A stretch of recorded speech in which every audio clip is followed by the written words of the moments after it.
Things would change from now on. Yu remembered her past when her stepmother used to say terrible things to her, that no one had wanted her since the day she was born, that no one in the world loved her, and that she was simply a dirty seed of misfortune. Her stepmother would ask who could ever want a child like her, and repeatedly told her she would never, ever be happy. What a horrible woman! This is why Yu needed someone on her side, and she thought of Jen, her grandfather's personal secretary. She already suspected that her grandfather had died in the future because someone had killed him, and she needed to stop it, no matter what. The next day, Yura was with Sevi, the sister of the cockroach, who was furious with Ihu for what she'd done to her and her mother. Sevi let it slip that she had seen Ihu getting too close to Hyun, and even mentioned how suspicious it seemed that he took care of her so much. Yura then decided to use this information against Ihu. Meanwhile, Do-hook was deep in thought. He was jealous and felt so childish about it. He had never felt this way before, and it was all because of Yu. He remembered the first time he saw her, at the wedding of his employee, Seot. She had such a beautiful smile and looked so happy. The second time he saw her was at the company's year-end event, where he noticed Yu had distanced herself from everyone and was so deep in thought that she even cried. It hurt him to see her like that, and he didn't understand why. From that day on, he couldn't get her out of his mind. Now he had a dilemma. He didn't know how to tell her that he was responsible for her death. Later that day, Do-hook came home but was greeted at the entrance by his detestable stepbrother, a nasty guy who always wanted to hurt him. But Do-hook wasn't a child anymore, and he would never let his brother harm him again. In the following days, at Jaime's cooking class, a horrible old woman was bothering Do-hook's mother. She loved to pester her, and now she had even more reason to. Her precious son, Giona, was about to get married to an adopted woman. She had also heard rumors that Do-hook and the adopted woman's sister had a romantic encounter before. To her, this was terrible. But even worse was the beating that Do-hook's mother gave the old woman. However, they didn't expect that today, the adopted woman, Yu, would arrive for her final cooking test. For everyone there, Yu was shameless. But Jaime welcomed her warmly. Today was her test, and everyone would decide if she was fit to stay and receive lessons. She had to prepare a dish in 40 minutes. A few days earlier, Yu had arranged an interview with Jaime, simply wanting to explain why she wanted to take the classes. Yu's answer was sincere. She wanted to please someone, and it was obvious who that was: John, her future mother-in-law. She explained about the test she had to take, and today was the day. The 40 minutes passed, and her dish was ready. It looked delicious, but upon tasting it, well, it wasn't. It even seemed like she had tried to poison them. Clearly she needed to take cooking lessons. Everyone there had gone through this same test before, and their first dishes were just as awful, if not worse, so she was welcomed. At that moment, Yoonghwa stormed out angrily, and Yu ran after her. Given the situation, Yoonghwa asked her to accompany her as she was going to have tea with her. However, the meeting was terrible. Her future mother-in-law had invited someone else as well, and this made things very uncomfortable for Yu. Yoonghwa knew this and did it on purpose. Yu didn't hesitate to show her true self with her sister. She went to the bathroom, but the annoying Chura followed her, wanting to confront her. Like Bu, she had the support of Do-hook's mother and supposedly wouldn't let Ihu take anything from her. But Ihu thought the same. She wouldn't let Yura take anything that belonged to her. Back at the table, Cheong explained that she never intended to use her son to improve the family situation. That's why she allowed her son to meet Yura. However, she hated the rumors, like the idea of two sisters fighting over one man. She directed this at Ihu, telling her that everything would be solved if she stepped aside, as she knew that the first date was with Yura. Clearly, Yura was thrilled by this, but I would not tolerate further humiliation. She told them that the only one who had the final say was Do-hook, and he should decide. Her future mother-in-law was furious, but before she could insult her, Do-hook arrived and asked his mother to stop being rude. He apologized to Yu, admitting that he hadn't called her earlier and was sorry for it. But Do-hook wanted to take Yu away from that horrible place as quickly as possible, leaving Yura and her mother stunned. Do-hook had come because he knew something like this would happen. His mother didn't want to accept his marriage, but he knew that soon things would change. As he was taking Yu home, she asked him to stay and have tea with her. Yu seemed to be overcoming her food trauma when she was with Do-hook, which was a very positive sign. There's no doubt that he was helping her a lot, but all good things must come to an end, and he had to leave soon. When he got home, his mother was waiting for him, worried and angry at the same time. Do-hook wanted his mother to understand that even if she opposed it, he would marry Ihu no matter what. He also mentioned that now that she had met her, she would understand why he had fallen in love with her. He informed her that he was even thinking of returning to his father's company, not just for Ihu, but for something else he needed to finish within a year. Afterward, he went to his room, clearly remembering Ihu. From the moment he saw her, he knew he could do anything for her. The following days, Do-hook visited his friend Seonli, a psychiatrist and close friend who was in love with Do-hook's best friend, though he only existed in video games. With Seonli, Do-hook discussed his childhood traumas. He still feared and had nightmares when he slept, but being in a relationship helped him a lot. However, living under his parents' roof made things worse, and Seonli told him the solution was simple. He should live with his girlfriend. Being in love would help him even more. Of course, love could cure everything. After the session, Do-hook understood it was possible, but living with Ihu was something his heart might not be able to handle. Still, he considered it. Later, Do-hook visited Ihu at her house. She opened the door but suddenly ran off. He went inside, not knowing what was happening, and asked her if she was looking for the trash. But no, she was holding a work of art, or rather, a burnt brownie. But it was a brownie, something edible. Ihu was about to throw it away when Do-hook offered to try it, something he quickly regretted. He didn't want to be rude, so he said, "It's good, not bad for a first try." But in reality, this was her 5th attempt. When she tasted it, she knew he was lying about it being good. Do-hook then admitted the truth. Cooking wasn't her strong suit, though for him, cooking came easily, as he was good at everything. Mr. Humility. On the other hand, Ihu was also good at something, drawing. But she had given it up a long time ago, although lately she had been feeling different. Do-hook wasn't the only one. He confessed that the reason he came to see her today was simply that he missed her. Meanwhile, Yura came home late, and her mother was waiting, curious about her blind date. The truth was, Yura wasn't interested in anyone except Do-hook. She wouldn't let that possibility slip away, especially since she had the support of Do-hook's mother, Giona. If Giona liked her, it was possible she could turn people against Ihu and finally win Do-hook. She also mentioned to her mother that she suspected something strange between Yu and Huan. According to Sevi, they were close, and this news was perfect for Hong. It would give her daughter a huge advantage. Back with Do-hook and Ihu, after his confession of missing her, Do-hook mentioned that he wanted to live with her in that house. He made the excuse that they should practice being a married couple, since they would often attend family gatherings and needed to act naturally. His excuse was really more for her, as she wasn't good at pretending. Also, they needed to get to know each other better. For Yu, though, this excuse felt very real, so she agreed. She told him she would send him a portfolio of everything she liked and asked for his email. Do-hook couldn't be more surprised. He was always so unpredictable. She then explained that she meant they needed contact, to look into each other's eyes, hold hands, live together, and act like a couple in front of everyone. She asked him to start getting to know her right away, bringing out a bottle of wine. Since Ihu could only drink if she opened the bottle herself, that's what she did. Soon, the questions.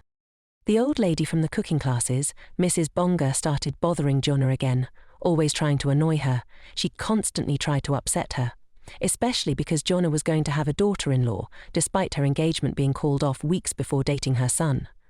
For Jonna, this was trivial, as Sue must have had her reasons. Since Bolga couldn't upset her with this, she claimed to have heard that the reason Hyohuk had a leg problem was because of Dohuk, who, out of envy, broke her leg. This infuriated Hyohuk. How can she talk about things she knows nothing about? Gionna thought, and they started arguing again. But this time, Bonga grabbed Jonga by the hair. It didn't last long, though, as EU intervened, snapping a photo of Mrs. Bonga and warning her that if she didn't leave her future mother-in-law alone, she would file an assault complaint or send the video to her future father-in-law, who surely wouldn't appreciate having such a troublesome mother-in-law. EU also mentioned that her grandfather was good friends with Judge Min. At that moment, the old woman started shouting at Yu, calling her an adopted, ill-mannered girl, and even managed to give Yu a good slap. Jun, unable to tolerate anyone harming her future daughter-in-law, intervened. The argument escalated, with Bonga accusing Ihu of recording without consent, to which Yu conceded was illegal, but Yu pointed out that the security cameras had enough evidence to file an assault report. Then Ihu asked Jaime for help, and Jaime agreed, saying Bonga's damage was already done. Jaime decided to remove her from the group, considering refunding her money, but ensuring she would never return. Jaime had overlooked her behavior for too long, but could no longer do so. Before Bonga left, Yuju demanded that she apologize to her future mother-in-law. Later, after leaving class, Youngwei was waiting outside. Despite the earlier defense, she told Yu not to think it meant they were now on good terms. Eju understood more than anyone how difficult it was to win someone over, having tried for 20 years with no success. This moved Yuju. What kind of life must Eju have had to think that way? Eju asked if there was any possibility this time could be different, as they might soon be family. Days later, Sue received a message from Dohuk informing her that they would soon have a family meeting. For Uhu, it was too soon, so she distracted herself by drawing, which brought back memories of that day on the beach when he found her. She ended up drawing him, which was strange since she barely knew him. Did she feel something for him? Did she feel something for him? The next day, Yi-Hu visited her grandfather, who was recovering in the hospital. Yi wanted to ask him how long he had known she was his biological granddaughter. He replied that he had known for some time, but hadn't yet told his son. On the other hand, Yi also wanted to know about her biological mother, but according to his investigations, her mother had passed away. This didn't affect Yi-Hu much, as she had no interest in knowing her. Although Yu still held some anger toward her grandfather, seeing how much he cared for her made it hard for her to hate him. She told him that if he wanted to see her married, he'd better not die. Afterward, she had a conversation with Hyun, asking him to take her side. He wanted to know how desperate she was for his help. Knowing him well, she offered him Rawon's art gallery, which held the painting he'd been seeking for so long. They made a pact, with Chen giving her 1 month to deliver the painting. Dohuk, growing impatient, gave her 1 week to decide about living together. Yu, having made up her mind, accepted. After all, when they got married, they would have to live together. To start this, they needed to build a strong bond, trust each other, and get to know each other deeply, inside and out. He went first, asking her to enter a room he had kept secret, his greatest treasure. A place of games. He wanted to play with Iyahu, who had never played these kinds of games before. She kept losing, but he found it fun playing with her. He confessed that he had always been alone there, as it was the only place he could hide from his brother, who hated him. Since she was the first person to enter this place, Yu wanted to be honest with him. She revealed that she couldn't eat food cooked by others because someone had poisoned her food when she was little, nearly killing her. She even developed eating disorders, but she didn't know who had done it. This was the first time she had shared this, except with Sujin. This confession was a significant step for both of them, as they began to truly get to know each other. Later that day, Do-Hook returned home and once again encountered his awful stepbrother. His brother made a comment about meeting his fiancée, saying she would be even prettier when she cried. Do-hook was reminded of the past, how he had rescued a small kitten, cared for it in secret, only for his brother Hook to find out and attempt to kill it simply because Do-hook loved it. That day, Do-hook ran away with the kitten to protect what he loved. This time, he was prepared to do the same. He didn't hesitate to warn his stepbrother, saying, "If you go near Ihu, I'll break your other leg." The next day, Do-hook returned home, and he and Ihu began living together. Since they now lived together, they needed to practice things like looking into each other's eyes, holding hands and hugging. After all, they would have to kiss at the wedding. Do-hook insisted it was necessary because she wasn't a good actress, and Ihu, swallowing the story, agreed. If it helped with her revenge, it was worth it. Out of nowhere, she hugged Do-hook, albeit awkwardly, but a hug nonetheless. Do-hook showed her how to do it gently and without pressure. Her heart felt like it was about to burst, though she didn't understand why. Was she starting to like Do-hook? Do-hook held her hand, telling her that whenever he held her like that, it meant he would protect her, that she was safe, and no one would harm her. In the days that followed, Jonna visited Do-hook's grandfather. He knew very well why she had come. He understood that she liked her son's fiancé, but was looking for a way to oppose the marriage. His grandfather knew that Do-hook was destined for greatness, even to one day lead Sogang, he told her. "It's Shiwan, isn't it?" Jonna was surprised. How did he know? The truth was that Do-hook's father, Jeonjun, had arrived half an hour earlier and told him everything. Now, the grandfather realized that they could use Ihu for their own gain. The weekend finally arrived, and the big family meeting took place with Do-hook's family. Everyone was serious, but Do-hook's father was the first to be polite, something Yoonga didn't like, as she still refused to accept the marriage. Then, out of nowhere, Donna shouted that if anyone had questions, they should ask them now because she didn't want to waste time. Juk chimed in, saying he knew things about his future sister-in-law, that she was adopted, had recently broken off her engagement, and that Retail had financial difficulties. Do-hook was furious, but Yu held his hand, reminding him of the protection signal, which calmed him. Do-hook no longer cared what they said about her. He knew her well now and loved her deeply. Ihu added, "Yes, what Do-hook says is true. She has many flaws, but her feelings for Do-hook are real." Do-hook, just as ugly as Yura, was left speechless. This pleased Do-hook's father, though they soon moved on to dinner. Yu went to the bathroom where Do-hook followed her, bluntly telling her that she didn't like her because she was Yura's sister, whom she hated. But Yu responded that she too hated her sister, so they were on the same side. Donya was left speechless, and Yu added, "But I do like you." After dinner they headed home, but Yoong, Do-hook's mother, wanted to talk with Yu privately. She knew they seemed determined, but asked Yu for a favor. She wanted Do-hook to take over the family business and gave her 6 months to make it happen. Of course, they would be married before then, but if Ihu couldn't do it within that time, she would have to leave Do-hook. Since Ihu had already discussed it with Do-hook, she gladly accepted the challenge. Later, when they returned home, Ihu asked Do-hook if their marriage was solely to secure his grandfather's investment.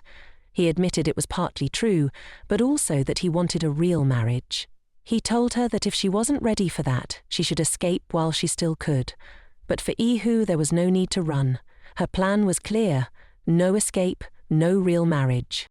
"I don't have much time," she told him. When Do-hook asked how much time, Ihu remained silent, as both were certain that the mark on her wrist signified her life's limit. When she didn't respond, Do-hook offered to buy whatever time she had left, meaning that whatever she was trying to do, he would do it for her. But she didn't understand why. In response, he said it was because he wanted something real. So if she wished, she could use it, but in exchange, he wanted her to stay by his side for the rest of his days as his true wife. In the following days, Saya visited her father's house, particularly his room. As she entered, she took a hair from her father's pillow because she wanted to uncover the truth at all costs. However, just as she was about to leave, Yura found her. Yura wanted to know what she was doing there, and Yura explained that she had come to see her because there would soon be a meeting to introduce her family. She informed her that the date was set for September 20th at 6 p.m. With this news, Yura exploded with rage. Why? Why did she have to be so infatuated with Do-hook? The truth was, Yura was the one obsessed with Do-hook. After just one date with him, she already believed herself to be his. However, she had to calm down, because Do-hook would make the final decision. All she had to do was share the date they had to meet. In the days leading up, Do-hook and Donya accompanied Ihu to try on her wedding dress. After their conversation, Donya ended up supporting Ihu because she knew Do-hook could be quite cold in such matters, but it felt like déjà vu. And of course, Do-hook knew why. After the accident in which he died, he had returned to life a year earlier. When he woke up, he thought it had just been a crazy dream, nothing more. But Do-hook reminded him that today he had to accompany her to the bridal shop, the same place where Ihu would try on her wedding dress. As they arrived, Do-hook saw Yehu in a torn wedding dress and remembered Ju's wedding with the cockroach. If it ended with him, it meant she had also gone back in time. Since then, 2 months had passed, and now Yehu was trying on a wedding dress to marry him. The usually expressionless Do-hook was stunned by her beauty, and even Donya was happy with how she looked, taking advantage of the moment to snap a picture of her brother's amazed face. Ihu looked perfect in the dress. Although she felt butterflies in her stomach, she reminded herself that this was all just an act. She didn't realize, however, that she was starting to have real feelings for Do-hook. Later, when they returned home, hunger set in, and Ihu wanted to prepare a meal. Even though it wasn't a great idea, the mini-arguments between her and Do-hook started again. To resolve it, Do-hook proposed a game. Whoever lost would cook. Guess who lost? Do-hook, of course, and even though he had tried hard, he didn't use tricks and intentionally lost. Later that night, as Do-hook was getting ready for bed, he received a message from Do-hook. She sent him the picture she had taken of Ihu in the dress. Using this as an excuse, Do-hook went to see Ihu. He asked her if she wanted the picture Do-hook taken, though logically he could have sent it without asking. He just wanted to spend more time with her and didn't want to leave. He asked what she was doing, and she told him she was drawing, even offering to show him. Do-hook entered Ihu's room and admired her drawings. But when he saw the next one, he was shocked. It was a portrait of him.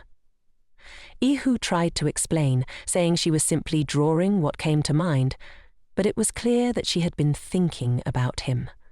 As Do-hook looked at her other drawings, he noticed one of the accident. It made him feel guilty, so he asked Ihu why she had drawn it. She repeated that she was just drawing what came to mind. Do-hook asked to keep the drawing, and Ihu finally agreed. Despite how strange it all seemed, Do-hook returned to his room, promising himself that this time he would protect Ihu and wouldn't let her die.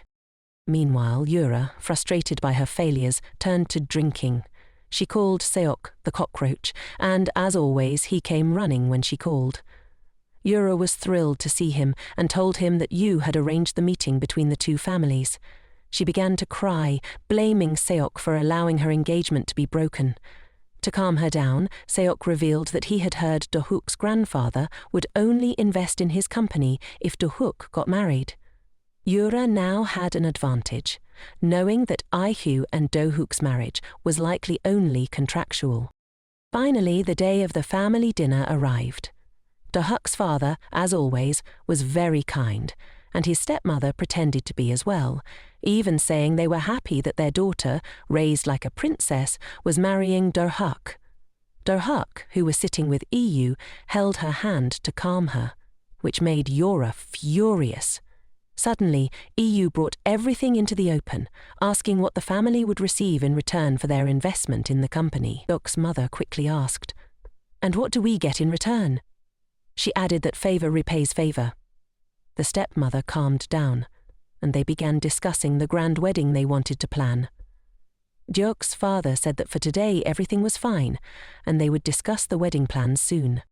After the dinner, Yura approached her stepmother, sensing that she wanted to ruin the wedding at any cost. When the older woman called her imprudent, Yura retorted that she had been this way since she arrived at their home, no longer just a servant. Onja jeered, saying, "What can you expect from someone with trash DNA?" Onja laughed and asked if she was talking about Yura. Pulling out the paternity test results, it was clear now. Yura was not her father's biological daughter.